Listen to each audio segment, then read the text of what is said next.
Something happened overnight that most news channels are burying inside a list of updates and moving past in 30 seconds.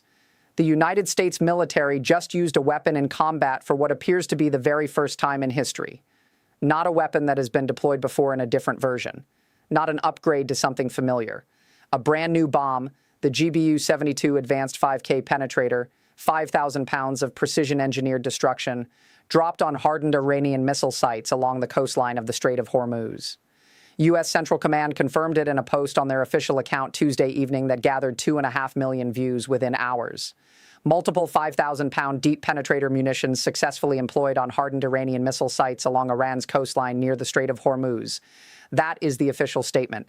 And if you understand what that weapon actually is, what it was built to do, and why it was used right now at this exact moment in this war, you will understand that day 19 of this conflict just shifted in a way that changes the strategic picture completely. Let us start with the weapon itself, because most people watching this video have never heard of the GBU-72, and that is exactly why this matters so much. The GBU-72 Advanced 5K Penetrator is a 5,000-pound precision-guided bomb developed specifically to solve one of the most difficult problems in modern warfare. That problem is this. What do you do when your enemy buries their most dangerous weapons underground, inside reinforced concrete bunkers, beneath layers of rock and hardened soil that conventional bombs simply cannot reach? For decades, the answer to that question was the GBU-28, a bunker buster developed in the First Gulf War in 1991, capable of penetrating up to 100 feet of soil or roughly 20 feet of reinforced concrete. That was impressive in 1991. But Iran spent the 30 years since then doing one thing with its most critical military infrastructure. They buried it deeper. They reinforced it more heavily. They built underground facilities specifically designed to survive the weapons they knew the United States had. And the United States military spent years developing the GBU-72 specifically to defeat those deeper, harder, more reinforced targets that the older generation of bunker busters could no longer reliably reach. The GBU-72 sits in a very specific and important gap in the American weapons arsenal. Below it is the standard 2,000-pound bunker buster, the GBU-31 JDAM, with a BLU-109 warhead, which has been used extensively throughout this war against Iranian targets. Above it is the GBU-57 Massive Ordnance Penetrator, a 30,000-pound weapon so enormous it can only be carried by B-2 Spirit stealth bombers, capable of penetrating 200 feet of reinforced concrete and 260 feet of solid rock. The GBU-72 at 5,000 pounds sits directly between these two systems. It is 2.5 times heavier than the standard bunker buster, but does not require a stealth bomber to deliver. The GBU-72 can be carried by the B-1B Lancer bomber, which according to unconfirmed reports can carry up to 12 of them simultaneously, and by the F-15E Strike Eagle fighter jet. The weapon uses GPS and inertial navigation guidance systems to strike with high precision. It features a hardened reinforced casing and a delayed fuse that triggers detonation after the bomb has already penetrated deep inside the target structure, so that the explosion occurs within or beneath the target rather than on the surface. The result is a confined blast that produces catastrophic internal pressure and shockwave damage, dramatically increasing the probability of complete structural collapse rather than just surface damage. Development testing on the GBU-72 was completed in 2021. The Air Force first tested it on the F-15E Strike Eagle that same year. And according to The Aviationist, one of the most respected defense publications tracking military hardware, the deployment on Tuesday against Iranian anti-ship missile sites near the Strait of Hormuz appears to represent the first time this weapon has ever been used in actual combat. There were reports in 2024 that the Air Force may have used GBU-72s against underground Houthi facilities in Yemen, cited by CBS News at the time. But those reports cited unnamed officials and were never officially confirmed. What happened Tuesday night is different. CENTCOM confirmed it officially and publicly, named the weapon class explicitly in its statement, and a U.S. official confirmed to CNN that the specific munitions deployed were GBU-72 Advanced 5K Penetrators. The United States government is not hiding that this weapon was used. They are announcing it deliberately. And that deliberate announcement is itself a message, one directed specifically at Tehran, and specifically at the targets that matter most to the outcome of this war. To understand why the United States chose this weapon now on day 18 of the conflict, you need to understand exactly what was being targeted and why those targets are so central to the entire strategic situation. The bunker busters were used against hardened Iranian anti-ship cruise missile sites along Iran's coastline near the Strait of Hormuz. CENTCOM stated explicitly that the Iranian anti-ship cruise missiles in these sites posed a direct risk to international shipping in the strait. This is the core of everything. The Strait of Hormuz is the single most important maritime choke point on the planet. Before this war began, approximately 153 ships transited the strait every single day. Since Iran began its blockade operations after the war started on February 28th, that number has collapsed to between 4 and 13 transits per day. 20% of the world's oil supply, approximately 15 million barrels of crude oil per day, moves through the Strait of Hormuz. Nearly a third of the world's liquefied natural gas passes through the same waterway. Since the effective closure began, oil prices have risen more than 40%. Brent crude crossed $108 per barrel today. JP Morgan analysts have warned that Middle Eastern oil producers can only sustain a complete closure of the strait for approximately 25 days before the economic damage becomes catastrophic and potentially irreversible on a meaningful timescale. The anti-ship cruise missiles buried in hardened bunkers along Iran's Hormuz coastline are the physical mechanism of that closure. They are the weapons that make it impossible for commercial tankers and cargo ships to transit the strait without facing an unacceptable risk of being hit and sunk. Iran did not simply announce it was closing the Strait of Hormuz through diplomatic statements. Iran enforced that closure with weapons, specifically with anti-ship cruise missiles positioned in fortified coastal sites that were deliberately hardened against exactly the kind of conventional strikes the United States had been using throughout the first 17 days of this war.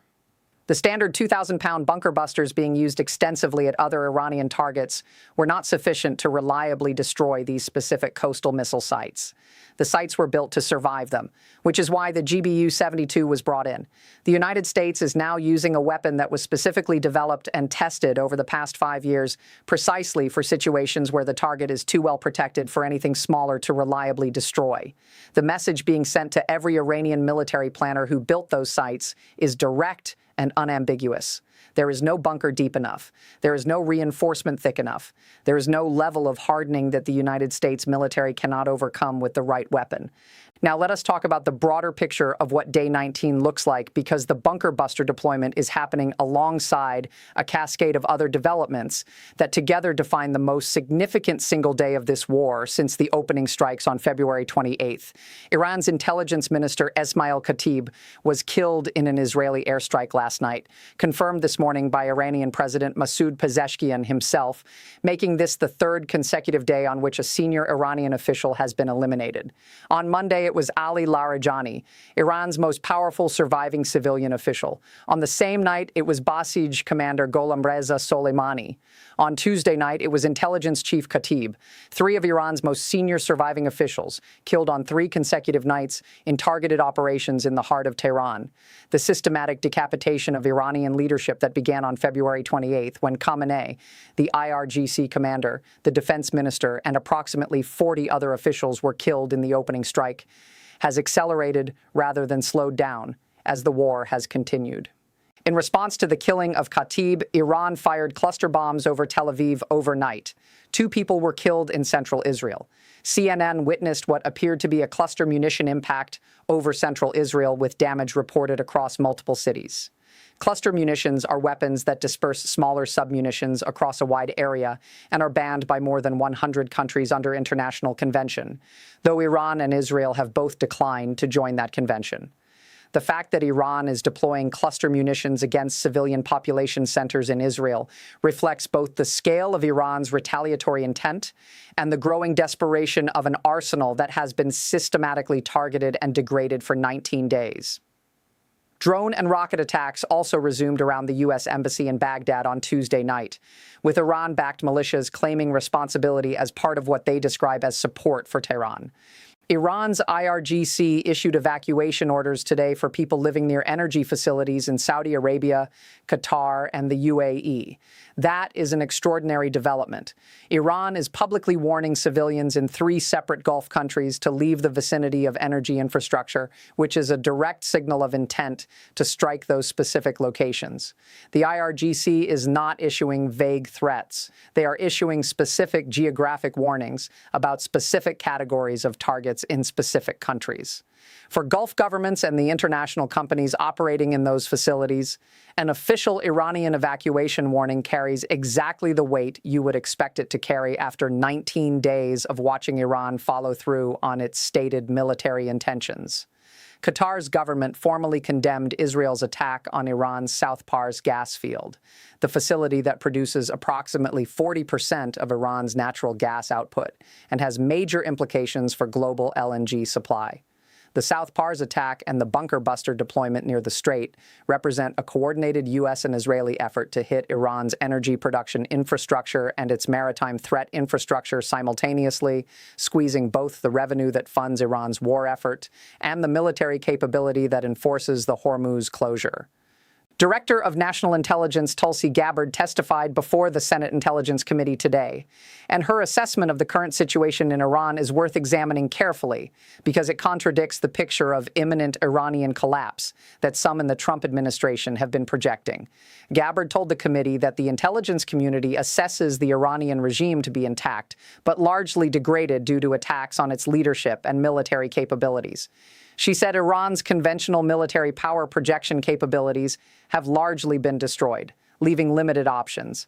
But she also confirmed that Iran could use existing technology to begin developing a militarily viable intercontinental ballistic missile capable of reaching the continental United States before 2035 if Tehran chose to pursue that capability. CIA Director John Ratcliffe added that Iran is gaining experience in larger and more powerful booster technologies through its Space Launch Vehicle program, and that if left unimpeded, they would develop the ability to strike the U.S. mainland with missiles. These are not reassuring statements.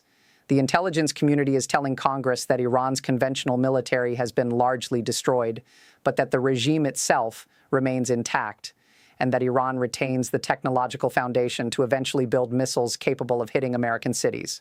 The State Department today ordered all U.S. embassies and consular posts worldwide to immediately undertake a security review, citing the ongoing and developing situation in the Middle East and the potential for spillover effects. Every single American diplomatic facility on the planet is now on heightened security alert because of this war. The order was signed by Secretary of State Marco Rubio himself. That is not a routine precaution. That is a global security posture adjustment reflecting the assessment that Iran has the capability and the motivation to attempt attacks on American diplomatic facilities beyond the Middle East. The FBI had already warned California state authorities in previous days about unverified intelligence suggesting Iran-aligned actors had aspirations to conduct drone attacks off the U.S. coast. Trump acknowledged he had been briefed on the possible presence of Iranian sleeper cells inside the United States. President Trump today paid his respects as the remains of 6 U.S. service members killed in the crash of a refueling aircraft were returned to the United States in a dignified transfer ceremony. Those 6 deaths bring the total American military fatalities in this war to 13 confirmed dead, with 2 additional non-combat deaths. Approximately 200 U.S. service members have been wounded in 7 countries. These are the real human costs of a war that began 19 days ago, with Trump announcing that it would be over quickly and cleanly. The widening geographic footprint of American casualties spread across Iraq, Kuwait, Qatar, Bahrain, the UAE, and other locations reflects the fundamental reality that this war is not contained within Iran's borders.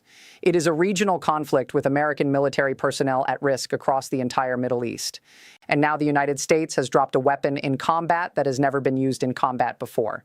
The GBU-72 Advanced 5K Penetrator, 5,000 pounds, GPS-guided, hardened casing, delayed detonation fuse, first combat deployment in history against Iranian missile sites that were specifically built to survive the weapons America had been using for the previous 18 days.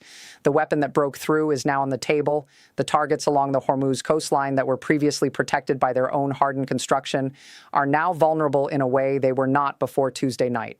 and Iran knows it. Every Iranian military planner who designed those sites to survive conventional strikes now has to recalculate every assumption they made about what their fortifications could withstand. The GBU-72 was not the biggest weapon in America's arsenal. The GBU-57 massive ordnance penetrator at 30,000 pounds is still waiting. It requires a B-2 stealth bomber. It can penetrate 200 feet of reinforced concrete, and it has not yet been used in this war. That progression tells you something important about where this war is going. America is escalating its weapon systems in sequence, matching the level of target hardening it encounters with incrementally more powerful tools. The standard 2,000-pound bunker buster first, then the 5,000-pound GBU-72 for the coastal missile sites. If there are targets deeper and harder than those, the 30,000-pound massive ordnance penetrator exists and is available. Iran's underground nuclear facilities at Fordo, buried under a mountain, have been targeted, but questions about the extent of the damage remain open. The GBU-57 was specifically designed for targets like Fordo. Whether it has been or will be used represents one of the most consequential military decisions of this entire war. What happens in the next 48 hours after today's bunker buster deployment, after the killing of the intelligence minister, after the IRGC evacuation orders for Gulf energy facilities, and after Iran fired cluster bombs at Tel Aviv, killing 2 people, will define whether this conflict is approaching an inflection point or accelerating toward a level of destruction that no one involved can easily walk back from. Iran still has missiles it has not fired. America still has weapons it has not dropped. The strait is still effectively closed. Oil is above $108 per barrel. 13 Americans are dead. The Iranian regime, according to American intelligence, remains intact, and Day 19 has just seen the first combat use in history of a weapon the United States spent 5 years developing specifically for this kind of war. Stay locked in because this is moving faster than any news cycle, and every single development in the hours ahead reshapes what this war becomes. Subscribe right now because you need to understand where this is going before the next strike happens and everything changes again. And tell me in the comments, do you think the GBU-72 deployment is the beginning of the end for Iran's ability to hold Hormuz? Or is this escalation about to produce a response from Tehran that we are not prepared for?